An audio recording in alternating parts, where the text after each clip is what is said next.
Oh, yeah. What do you like? Cha-cha now, y'all. Left foot, let's stop. Right foot, let's stop. Cha-cha, real smooth. Every time, bro. Oh, yeah. And for the first time, Mr. and Mrs. Travis Thomas. Rose petals. Release the doves. What if secretly I was a wedding MC full-time and I moonlighted or daylighted as a host at NESN? I believe it. Listen, I'll be honest with you. I've known you a long time. You're a man of many talents. You are. Multifaceted. We would do like a duo. No, you don't want that. MCing you're the DJ? Yeah, now you're talking. I could DJ like nobody's business. Don't even act like you'd be shy around the mic. Like, no. Me? It's tough to be louder than me. You are. Me? Yes. Leaps and bounds. Man. What up? Welcome to the chat. Hi, everyone. He's Travis Thomas. I'm George Belichick. This is PNC Bank Studio. We got a packed show for you guys today. Go through what's trending. We'll talk about the Red Sox trading for Garrett Crochet, the move that had to be done this offseason. Hopefully it's the first of a few more. Bill Belichick to UNC. It's feeling real. I know. Feeling real. I can't believe it, but it's getting real. Take a preview of Thursday Night Football. Rams 49ers with a big matchup. Special guest stops by Santana Moss. Yes, that Santana Moss. Trav knows him as Tana. Tana man. Humbly, he knows people in big places. We had a great combo with him. He is the man. You guys will love that. Stick around for that. And make sure to tweet at us using the hashtag NESN chat or email us, thechat@nesn.com. Let's start out with what's trending around sports. You guys know it, 3 minutes each topic. Throw the clock up on the screen. If you're listening along, you guys will hear that loud ass buzzer. Yeah, you will. In about 3 minutes. So will we. Patriots fans are in the midst of another awful season. And I'm guessing that ownership's getting a lot of questions about renewals and season tickets, or just saying, you know what, we don't want them. Yeah. Well, one Patriots fan got an email that he is on the wait list still for the 2025 season. First signed up in 2005. Come on. And the email said, while we're unable to confirm when you may be provided the opportunity to secure season tickets, please note that you are approaching the top of the wait list. 20 years later, imagine applying for season tickets, bro, in 2005. You witnessed 3 Super Bowls. Yeah, you did. You're going to witness 3 more for the Patriots. And then in 2024, when the head coach seems incompetent, the GM seems inept, and the ownership just seems aloof, they're like, hey, by the way, don't forget, you're on the wait list. You're going to pay us season tickets to watch this mess. That's crazy. And don't forget, you have to pay for parking too. Yeah, and don't forget, he's only close to getting. Oh, yeah. Right? You don't know when you're going to get it, but you're right there. If I got that email, I'd be like, thanks for the reminder, cancel my wait. Yeah, absolutely. Take me off your damn list. I do that all the time. You get those like emails and it's like, unsubscribe here. Click, boom. You're done. See ya. Thanks for playing. I mean, how dare you, Patriots? This person, whoever he is or she, watched an entire dynasty. Literally. Yeah, come and go. A whole dynasty. Yeah. Couldn't get season tickets. I'm willing to bet this person went to one-off games, went to big games throughout the dynasty. They're good. They're good. They got to go to the games they wanted to go to instead of all the home games. They watched on TV like the rest of us. They cried with the confetti and Tom hold another Lombardi and no days off parades and all that good stuff. You got the nerve to tell them they're close to getting season tickets for this dreck, for this nonsense you roll out there. You have a head coach, first-timer, in over his skis, clearly. You have 0 wide receivers. Your defense sucks. I mean, what the hell? What are they missing? Now, they could have a great offseason, fine, but one thing for sure that we know, since 2005 to present day, you ain't getting a dynasty next season. So if I'm this person, I'm with you. Take me off the buddy list. I don't want your emails. I don't want your calls. I don't want to know you. Thanks. 6 Super Bowl appearances they witnessed. 3 of those being wins.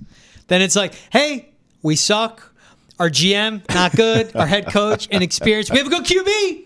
But the first 2 guys we named, they could ruin them with bad personnel. But just wait right there. You don't want to drive an hour away from your home, pay for parking, sit in traffic leaving stadium for 4 hours, pay $20 a beer. I know people that were like season ticket holders back to the Foxborough Stadium days. Yeah. Inherited Gillette Stadium. And like midway through the Dynasty run, they gave it up because they were like, it's too expensive. Wow. So imagine what they're charging now. For and this that's bad during product. the Dynasty. During the run. They're like, I witnessed 3, I'm good, I'm out. But you got the nerve to tell me I'm close to getting season tickets now. How's screw you sound? What do you say? How does my ass feel? Yeah. Smell? What do you say? I mean, close enough. How about my ass? All right. Bro, I wasn't here, and I'm so mad I wasn't here. Were you a fan of flag planting at midfield after a win? No, I win on always the wanted road? to punch someone in the face for that. I don't even play, but I always go back to like when I was an athlete in high school. If someone runs out, especially a rival, and tries to plant their flag on our logo, I'm punching you in the face. That's healthy, though. I love that. That's what I love about sport. Punching you in the face. I love the planting of the flag, and I love the wanting of punching in the face with the flag. Right. It's why we watch. Passion. It's why sports is sports. Absolutely. Yes. Yeah. Defend your home. That's right. Like that. Someone you hate just comes in. That's right. Put What's your feet up, up. bro? Right. Yeah. Hey, pour me a Diet Coke. Right. Punch it's him in the very face. like Rick James, put my feet on your couch. Yeah. That ain't right. Well, in the most Drake energy ever, flag planting potentially banned in Ohio. So, you see on your screen there, State Rep Josh Williams enacted the OHIO Sportsmanship Act, makes it a felony to plant a flag at midfield of Ohio Stadium. Only that stadium. Cincinnati, you're good. The shoe. Cleveland, you're fine. Miami of Ohio, nah, don't worry about it. This bill still needs to get passed. You should have never introduced it, bro. We moved on. Ohio Drake. State's in the playoffs. Why Drake catch straight? Because, bro, you're playing that song? You know what my father does? Speak to my lawyers. That's what this guy did. Bro, politicians need to stop with this. I know. Stop thinking you're helping. Stop thinking you're winning voters. This looks bad. I've been to the shoe. I love Columbus. Great place to watch a game. I have always respected the Buckeyes. Yeah. This is soft. And you know, when they do the OHIO chant you just did, you start a new one now. SOFT. Because that's what this is. This is just, I mean. Oh. Yeah. I thought it was. How do you spell it? I thought you were doing STFU. You can do that too.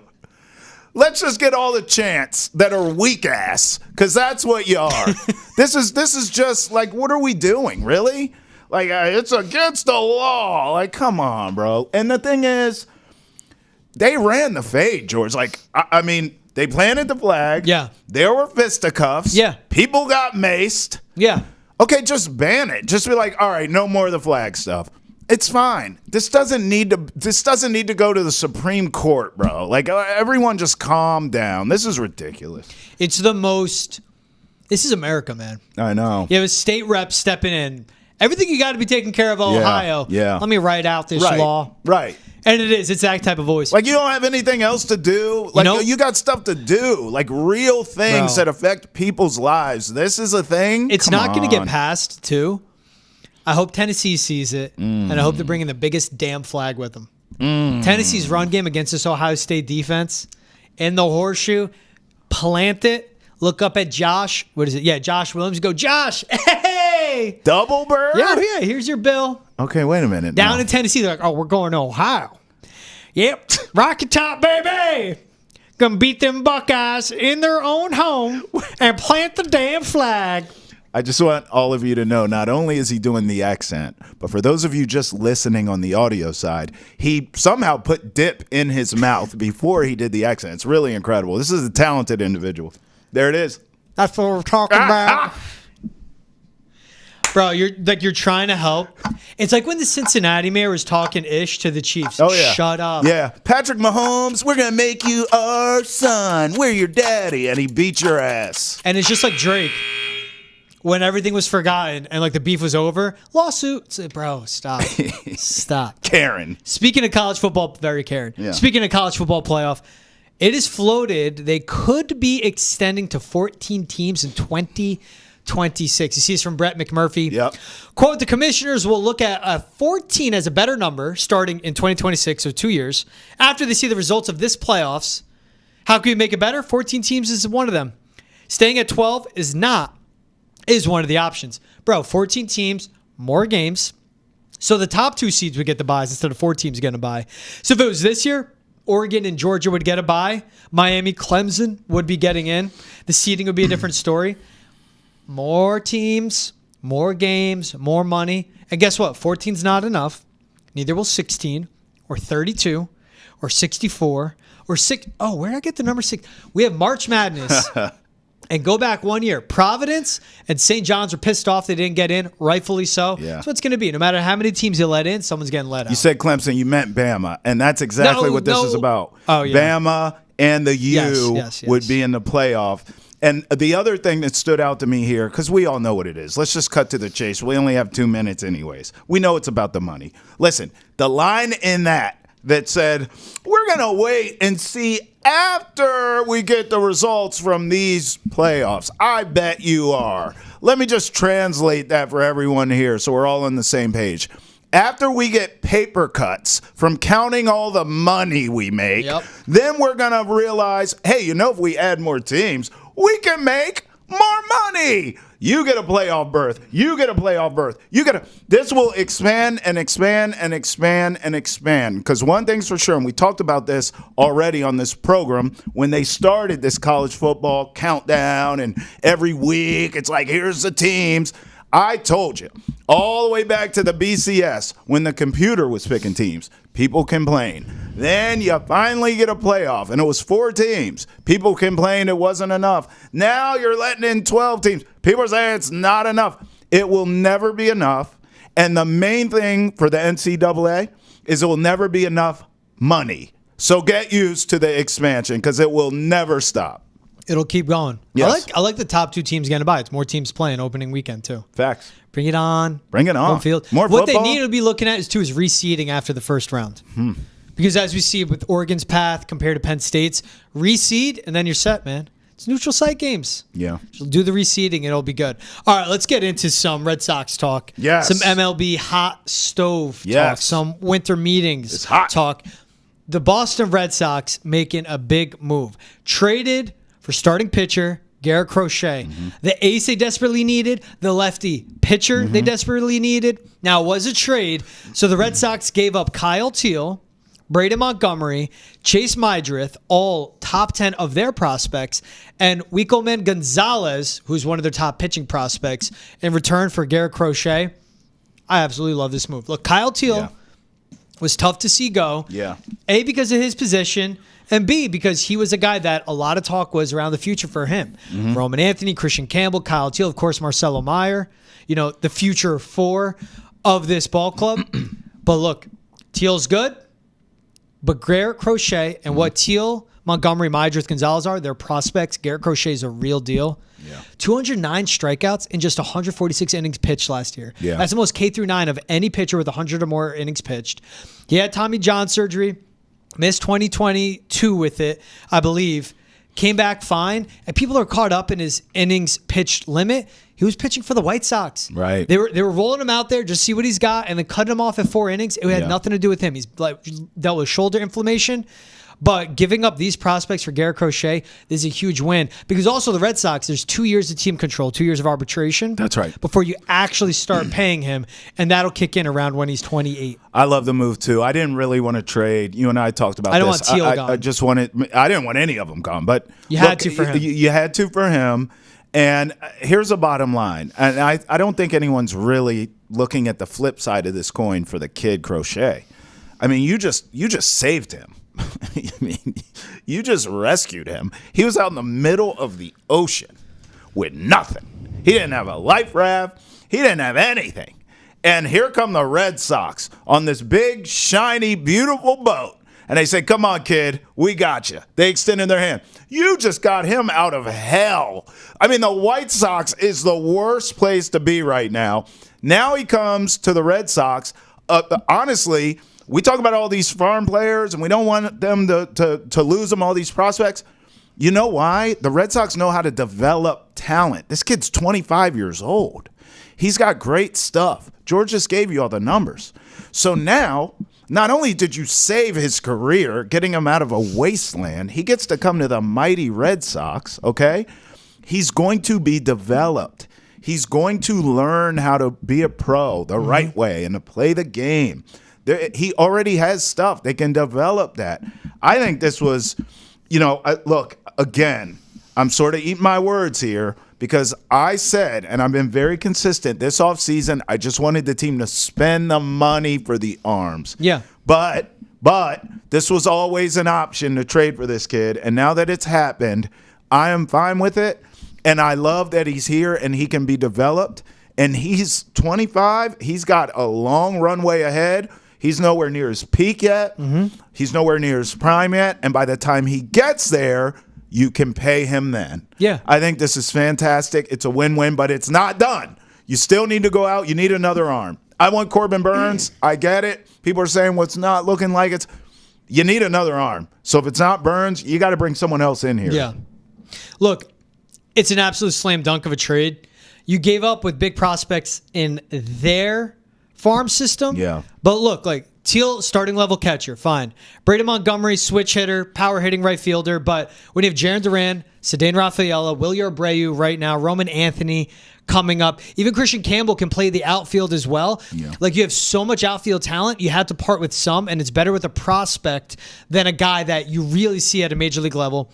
Chase Meidroth is a backup second baseman at most. He would have been a quadruple A player pretty much. And Wikelman Gonzalez, like at his ceiling, high leverage situation, relief pitcher. But in return, you got Garrett Crochet. I put out his strikeouts number. This is a guy that is four-seam, cutter, sweeper, changeup, is an ace, and you combine him with Tanner Houck, Cutter Crawford, Brian Bayo, go out and get one more arm. But what the value is with a Garrett Crochet is that you have him, and the timeline makes sense with a Rafael Devers, a Jarren Duran, a Wilyer Abreu, a Ceddanne Rafaela, and then a Crochet, a Houck, a Crawford, possibly a Corbin Burns, and then a Meyer coming up, a Christian Campbell, a Roman Anthony, because you would only have the overlap of paying Burns and Crochet the same for, let's say, 3 years. Yeah. Again, it's a team control for 2 years with Crochet. All right, those 2 years, that's when you'd be paying a guy like a Corbin Burns. That's right. They can go out, add another arm. They still have the salary on their side with all that. That's what's huge. This is a win, a win, a win. And to hold on, again, one more time, to Roman Anthony, Marcelo Meyer, and Christian Campbell, those are 3 of the top 10 prospects in all of baseball. Depending where you look, Roman Anthony's either number 1 or number 3, Marcelo Meyer's top 7, and Christian Campbell's top 10. All right, man, fine. All that's put to bed. We're excited to get him. What happens next? Because there's no way that you could just...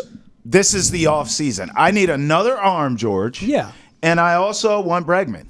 So, I mean, like, Bregman, if you can get me one more arm in Bregman, I think this is a fantastic. You didn't get Soto. You didn't get Fried. I get it. And evidently, we'll see what happens with Burns, right? Yeah. If you can get me one more quality arm, even if it's not Corbin Burns, which is my wish. Yeah. And Bregman, I'm good with this offseason, are you? Quality arm could be like a Sean Manaea, who would be more of like a 3-4 starter in the rotation. Him, but look. Crochet's the 1, Houck is the 2. Yeah, if you get Corbin Burns, then look, Corbin Burns is the ace. He's the 1. You win the offseason. You have a 1A, you have a 1B in Garrett Crochet, and then you have a 1C in Tanner Houck. Right. That's great.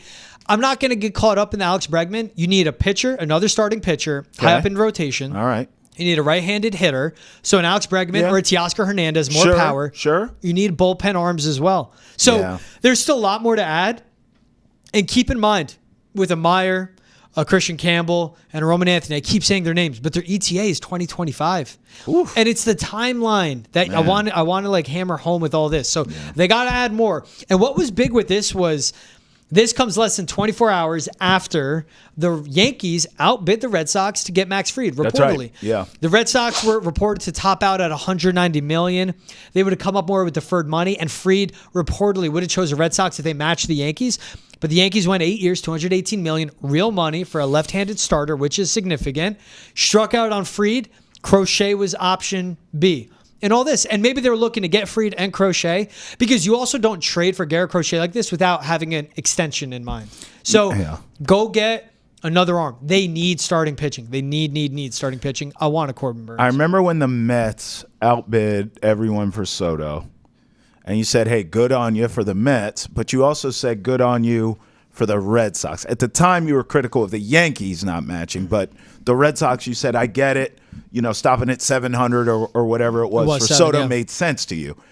Do you feel the same way with Fried? Because, obviously, if the Sox had matched them, maybe we're having a different conversation here. Or do you sort of feel the same way? The reason I'm asking is I actually think the Red Sox being competitive and trying to get these guys, and by the way, offering very fair offers. It's not like they're coming in so far below what these other teams are willing to do. Yeah. I mean, in Fried's case, it was one extra year, right? Soto was another stratosphere, but that's because that was another stratosphere.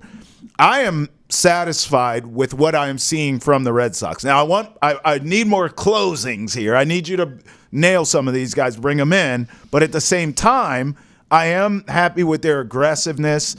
And I just feel like with Fried, the Yankees were willing to go a little bit higher, and I'm okay with it too. They lost out on Fried. I wanted them, but I'm okay with it. I wish that same aggression was now used for Corbin Burns, though. That's the only part where I'm side-eyeing the Sox a little, where I'm like, why wouldn't you? And it still could come down. Yeah. But why wouldn't you get involved? You've been so aggressive with everyone else. Fried wanted, that was, again, they needed left-handed pitching badly. Bad. Because Houck, Bayo, Crawford, all righties, right. they needed it so badly. Fried would have been that guy. And he's a proven ace in the playoffs, in the World Series as well. 30 Look, years you get a old. Crochet. I know, exactly. At a good age. Corbin Burns, same age. So let's see, shift the energy, but you need a Corbin Burns. Because now, again, it comes to what's the window and what's being competitive. The Mets went out and got a Juan Soto. Your division rivals, the New York Yankees, went out and got a Max Fried. Right. You need to do more than a Garrett Crochet, because where the farm system was rebuilt and was completely revamped is position players and bats. Awesome. You still need pitching. Go out and sign the pitching. What was important, Scott Boras obviously talking down at winter meetings in Dallas, and our very own TC caught up with him. We have some sound from Scott Boras right here about the Sox and their plan moving forward. Scott, there's talk coming in this offseason that the Red Sox will try to be more aggressive. Have you seen a change in their approach this offseason? I have. Ownership's directly involved, and Brez has been certainly out to visit me a lot, and their direction and hope, I think, is registered. I think the results are more hopeful than what's happened to date, but obviously they're certainly a part of the process as the Boston Red Sox, and I think a lot of players covet, value that market, and they have an opportunity to be very successful. So right there at the end, they have an opportunity to be very successful. It's still the Red Sox. It's still one of the top markets in baseball. I've never seen a sports agent hold court like this guy. It looked like Super Bowl media row. He loves it. It's unbelievable. And he'll go for like an hour 15. I mean, he's a man. He's absolutely absurd. Hey, you want the latest on the Patriots in the NFL? Drake May needs help. We discuss how you can get it quick on NESN's football podcast, Foxborough Rush. Available on YouTube, Spotify, Apple, Amazon, wherever else podcasts are found. If you're watching on NESN's YouTube page, hit the subscribe button as well. Trav, I need the breaking news sound from you. Breaking news. On Boston has entered the chat. Adam Schefter tweeting out not too long ago, Chapel Bill. What? 6-time Super Bowl winning head coach Bill Belichick is finalizing a deal to become the new head coach at North Carolina. Sources tell me Pete Thamel and Chris Lowe. Belichick is going back to school where his father served as an assistant coach in the 1950s. So Bill Belichick, 1 year removed from the NFL, will be coaching at the University of North Carolina in college football. Started coaching in 1975, stopped coaching in the NFL in 2023. Entire coaching career in the NFL. For the first time, he's going to coach in college in 2025 and at the age of 72. Man, I got to take a breath on that. This is nuts. You know, I have so many feelings, man. I don't even know where to start. This feels like therapy. I'm just going to get it all out here. Let's start with I was completely wrong because I never even took this serious. I never felt like this was a real thing. I thought it was a leverage play to maybe get his son's name in the news a little bit more, as a head coach. Maybe to sort of flex his GOAT muscle of, look, I'm I want the ultimate power. Look at what I can make this college, this basketball school, bend to what I want. I don't know. I had a lot of angles in my head of why maybe he was flirting with UNC. But even the thought of Bill Belichick as a college coach doesn't make sense to me. If you told me Ohio State, Florida State, Texas or something, okay, but Bill at UNC, it's like an alternate universe to me.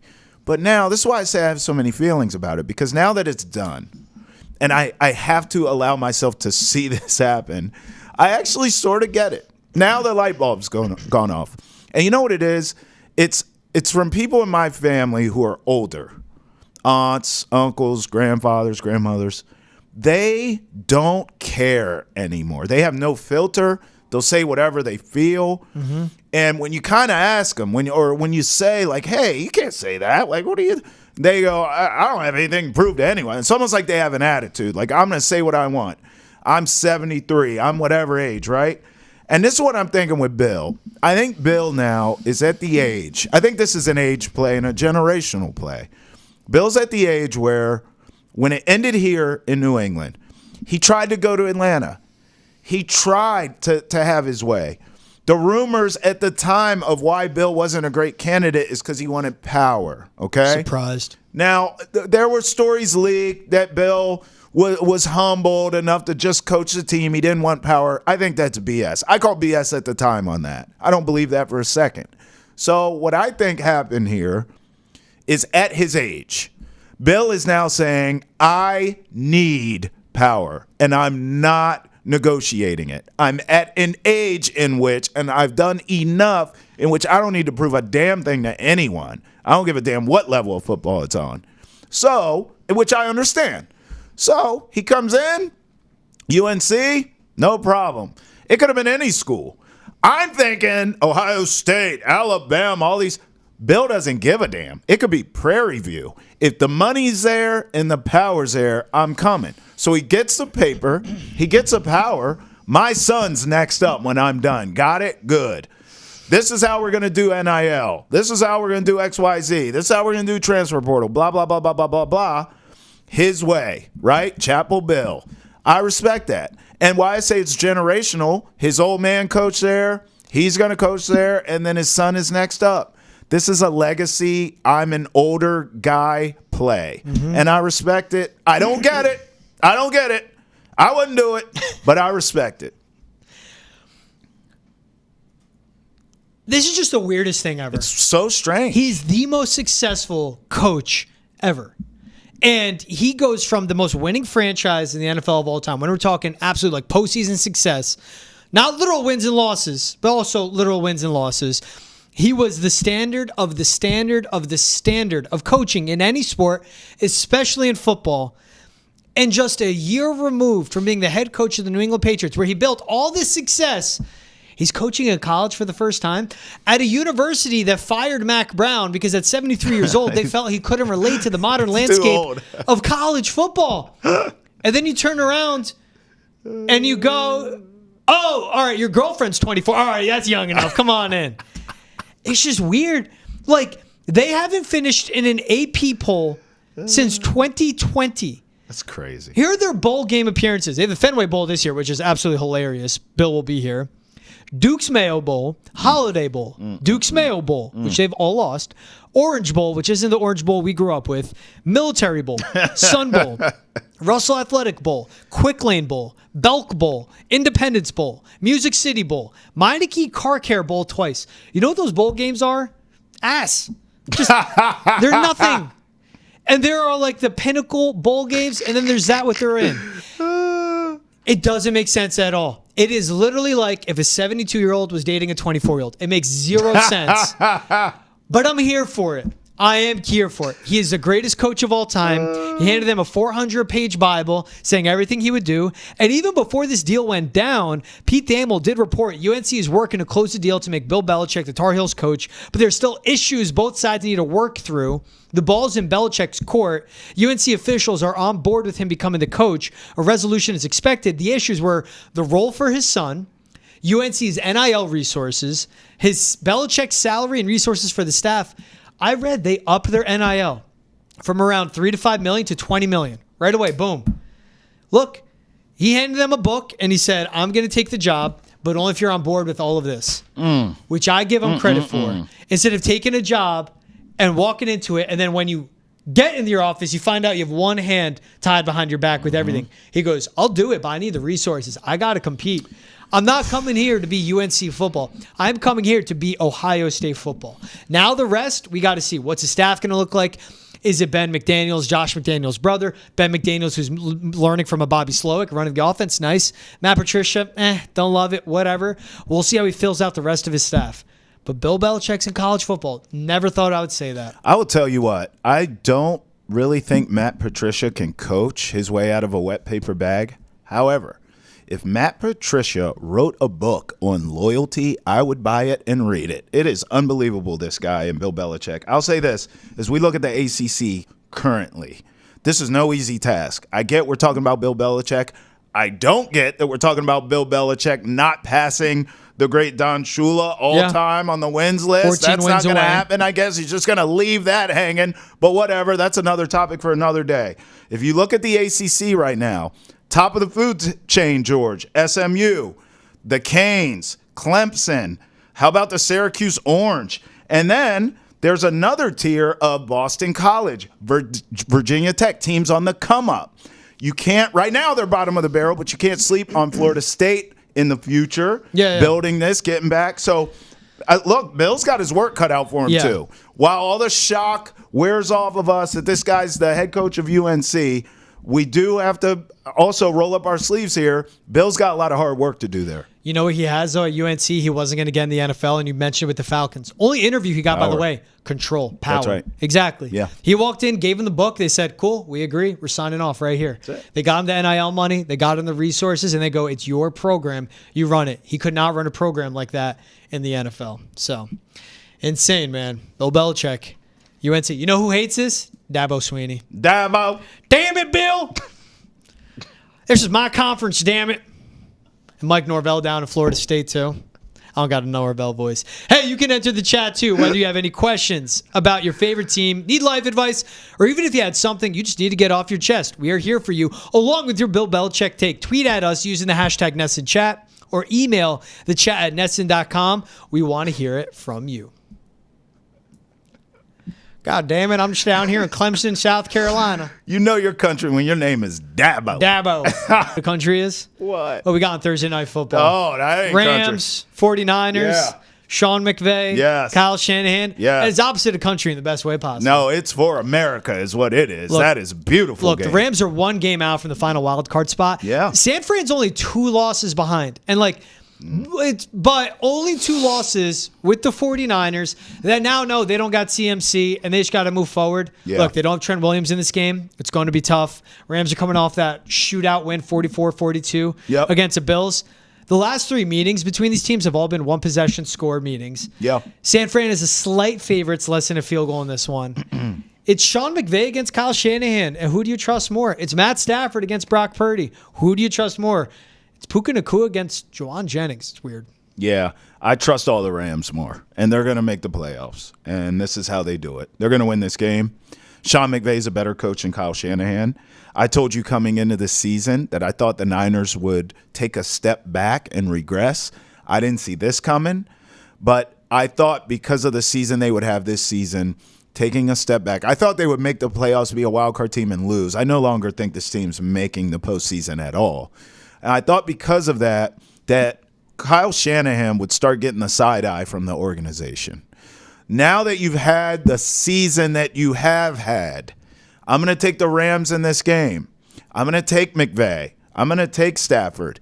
And I think losing to McVay and the Rams in this spot, when you yourself, San Francisco, are fighting for your wild card lives, will actually accelerate what I anticipated. I believe right now, I don't have any inside sources. This is just like my opinion. I believe right now the 49ers brain trust is looking at Kyle Shanahan and thinking, I just don't know if we got the guy. I mean, we've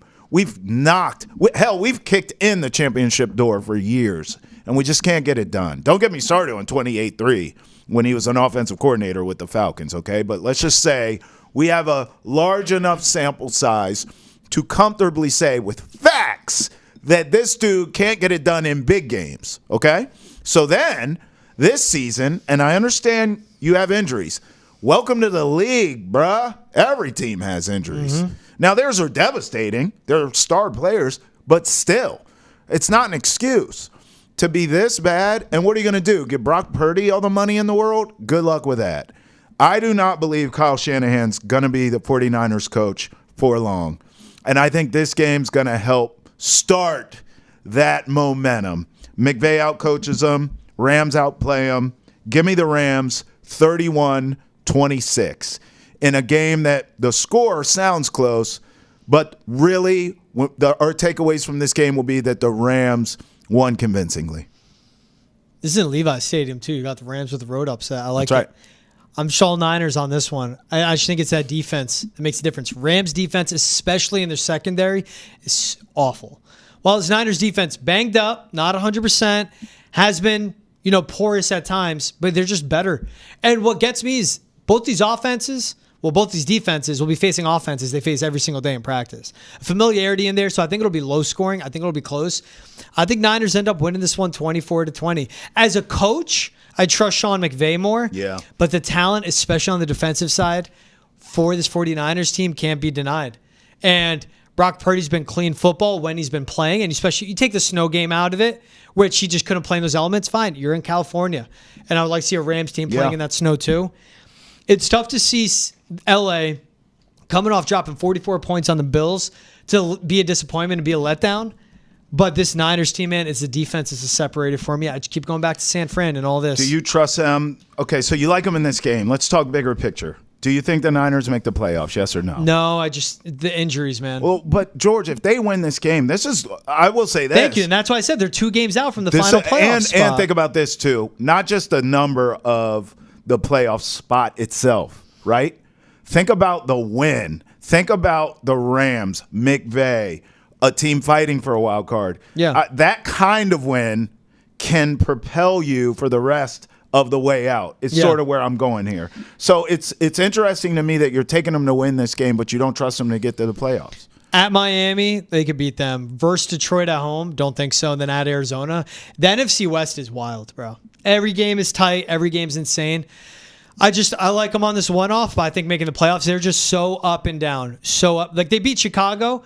They had like 4 yards of offense in the first half, so I'm not going to give that too much credit. They lost 3 straight leading into that Chicago game. think they win one more game. They finish 7-10, and the whispers for Kyle Shanahan's job start, and then later on it becomes louder. It'd be absolutely nuts if they trade Kyle Shanahan.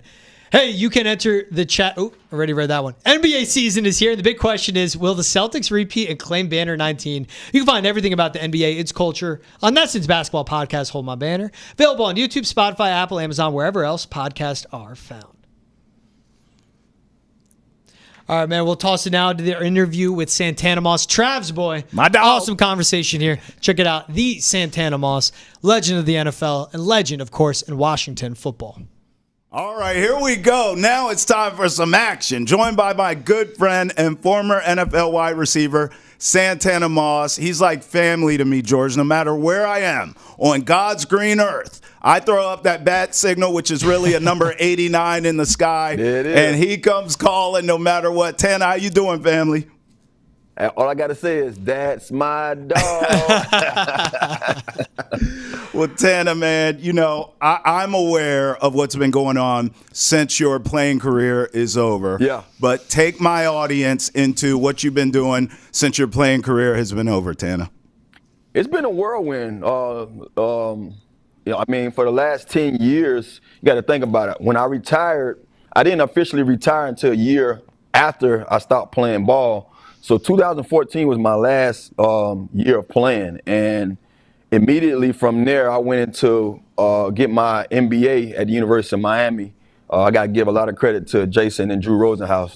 Those was my agents, and they kind of gave me one of those calls like, Tanner, hey, you ever thought about going back to school? And through a little conversation with those guys, I decided to say, yeah, I do so. And I did, and I think it was perfect timing because that allowed me to kind of transition, not have to have ball on my mind, knowing that those years could be behind me, And so straight after I got out of my getting my master's, right after I graduated, I flew up here to DC, still had my place here, and I'm checking out a game. And before you know it, I'm on the sideline with everybody who basically covered me for the last 10, 14 years. And they like, hey, you want to work? You want to cover the team? And I'm like, and that's where I met Travis. I started off with NBC Sports.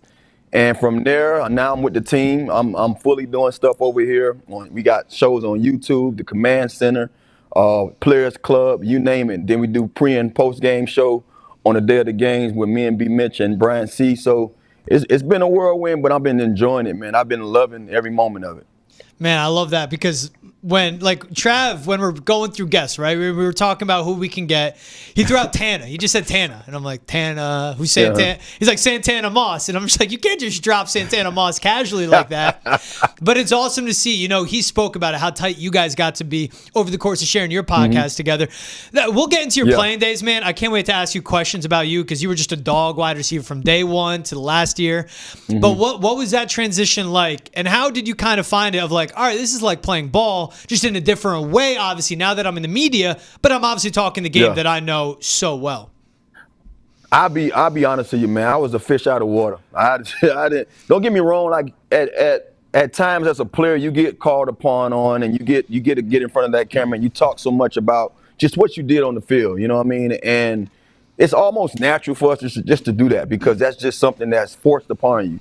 But then to actually say you're going to sit in that chair and be a guy that's talking every day about what you're seeing and some of the things, giving insight on how things should be done. It's a little different if you're not a major in journalism. You know what I mean? If you're not somebody that was prepared to do that, you can't just say that I'm going to go there and talk ball and be good at it in front of a camera. So it took me a while, and I'm still learning. I'm still getting comfortable as the years goes on. But I also understand that sometimes, we have this thing. I have a thing where I always told myself I like to face my fears. Whatever is something that I felt like I would never do, sometimes you got to look at it in the eyes and go at it. And this was something I always told myself. I'm not getting in front of no TV. I'm not going to be sitting there talking, in front of somebody's camera, and now I'm doing it. So I laugh at it all the time, just knowing that I was one of those guys that said I'd never do that, and now I'm sitting here doing it.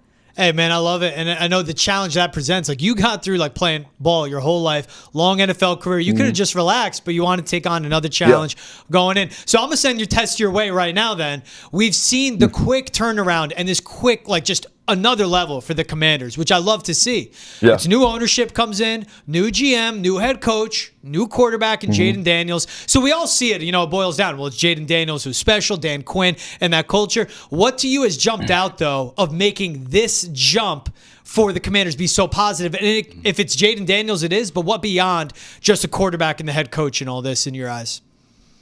I think one of the things that everybody get to see is just they have some pretty good talent. Jaden Daniels is phenomenal.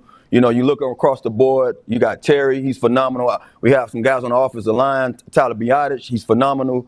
Sam Cosby. You have a lot of key guys. Defensive-wise, you got Lou, you got Bobby Yellow Jacket Wagner. You have so many guys. You have Jeremy Chin. You got so many guys. And we just picked up Lattimore. So when you look at that, the talent is there. But I think the one thing that steps out more, we just did one of my shows called the Players Club. It airs every Saturday night. If you guys ever want to check it out, go to YouTube, Commanders YouTube, and you can check it out. But we bring a player in every week, and we ask them different questions about this year, being, their career, you name it, and everybody speaks about brotherhood. So when you ask me about their success this year, I can't say nothing but the brotherhood. These guys found a way to get in here. I've heard stories about Coach Quinn bringing these guys in and say, before we do anything, learn these guys, learn everybody in this room. I want you guys to learn each other. Go out and have a drink. Go out and play cards. Go out and do something together. He even went down to the locker room and changed guys' lockers. Hey, you wide receivers, he's splitting you up. We're going to put linemen next to receivers, linebackers next to offensive linemen. You name it, he switched everybody up, got people familiar with folks, and that's why they're able to go out there and lay on the line each and every, Sunday. So I think the brotherhood stands out more to all of us, just seeing how these guys came close and they're able to go out there and play as one. George, every former teammate I meet of Santana, I've become tight with a lot of them, all say Santana was that guy in the locker room. He was a guy that was cool with the DBs. He was cool with the linebackers. He was cool with the offensive linemen. So if Dan Quinn is doing that, that really has changed the culture there, and that's obviously what they need with the Commanders. Let's talk quarterbacks here. Let's talk quarterbacks. I mean, Jaden Daniels we know can ball, but I know you're a student of the game. You've been watching Drake May too. And you know coming into the draft, you know, the debate was Jaden Daniels or Drake May, right? And Daniels went before him. But what do you see, Tana, from Drake May that you like? I was a little surprised. I think, you know, yes, we did hear the whole thing about bringing Drake May in and all that, but most guys say you want to sit a guy like Drake May. He's not ready to play right now. But, hey, not so fast. He's out there right now. And sometimes it's the best learning. I think sometimes when you're young and you're able to get out there and, you know, learn on the job as he's doing right now, you grow up fast. And then you see some things that, oh, maybe we didn't know that he had this in him. I think he's been phenomenal, too. I think when you look at what's going on with the season, the season's not going their way. But the team is finding out they have a quarterback. And not only that they find they have a quarterback, he's starting to build that chemistry with all those guys.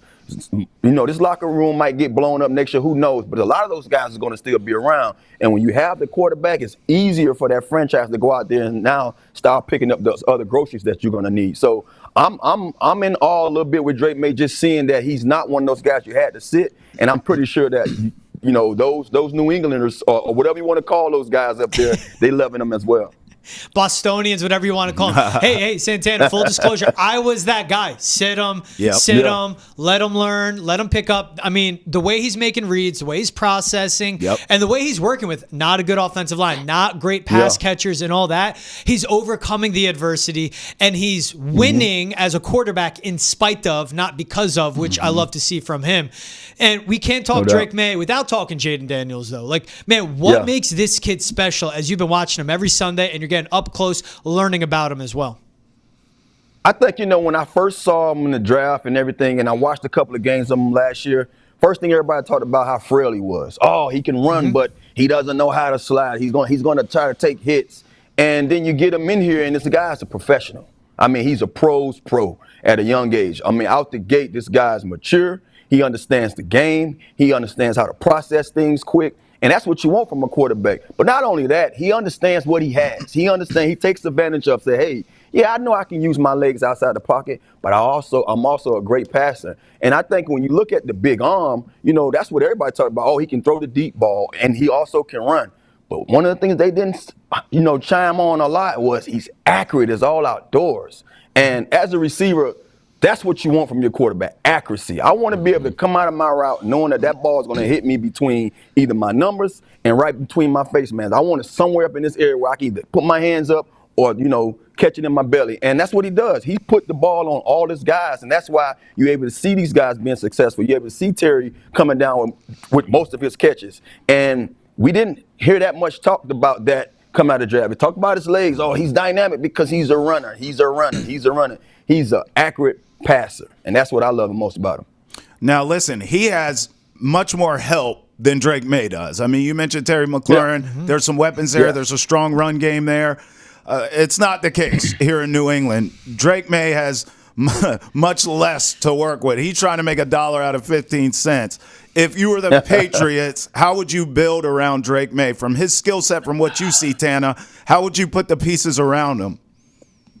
Well, I mean, needless to say, he needs some guys to throw the ball to. So I mean, that's number one. And I'm a receiver, so you know I'm always talking about us. You know what I mean? I think it's some guys out there. You know, who knows where you guys are going to be slotted at when it comes down to it? Because I'm gonna look at it like this: you can go out there and get a guy like Travis Hunter.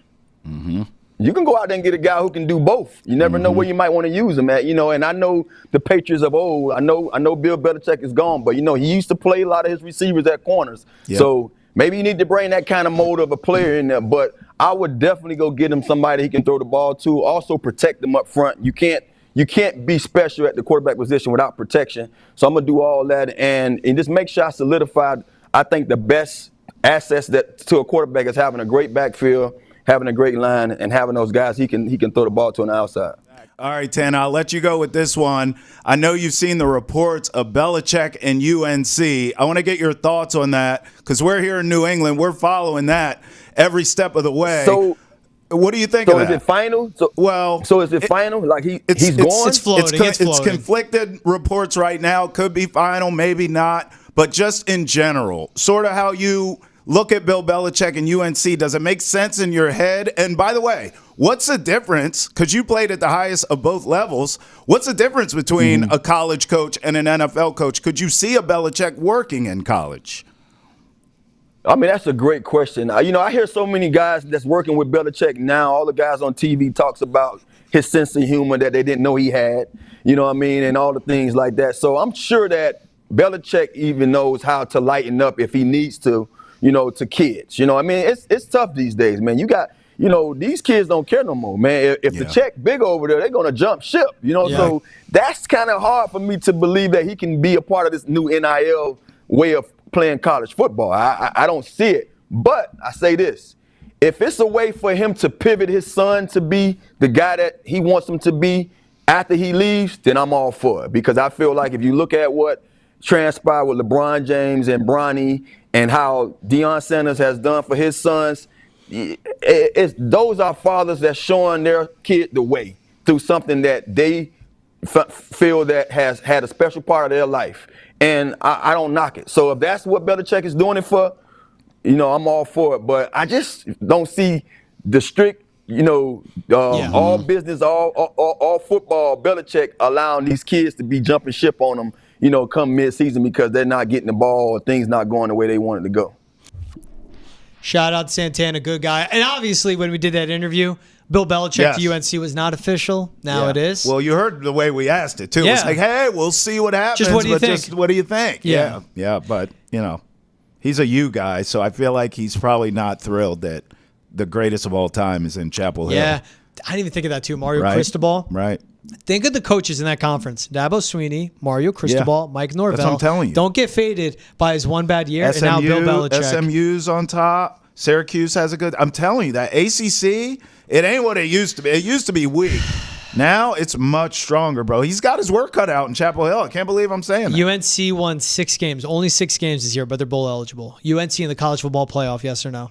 When, next season? Yeah. Well, yeah, they're going to let 19 teams in. No, that's 2 years from now. Nah, they're not in next year. Not yet, but will be. They will be. Will Bill Belichick be the head coach when they get in, or will it be Steve?